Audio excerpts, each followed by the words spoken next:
ছেলে মানুষ কাকে বলে জানেন?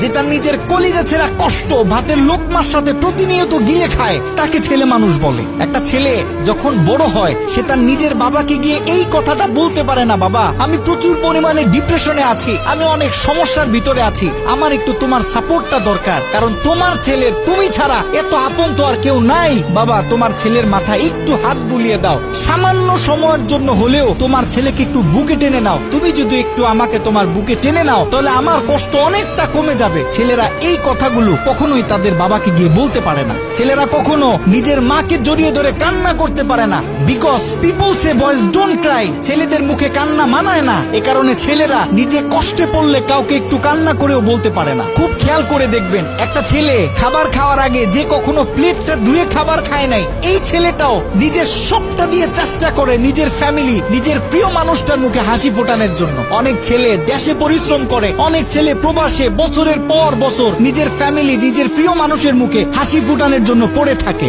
দিন শেষে ছেলেদের মুখে হাসি ফোটানোর মতো কাউকে পাওয়া যায় না। আমি মনে করি boys are the best actor in the world. এই পৃথিবীতে ছেলেরা হচ্ছে সব থেকে বড় অভিনেতা, কারণ ছেলেরা নিজেদের বুকে হাজারো লক্ষ কষ্ট পুঁতে রেখেও মুখে হাসি নিয়ে চলে, কারণ সে জানে আজকে আমি যদি ভেঙে পড়ি তাহলে আমার পুরো ফ্যামিলিটা অস্তিত্বহীন হয়ে যাবে।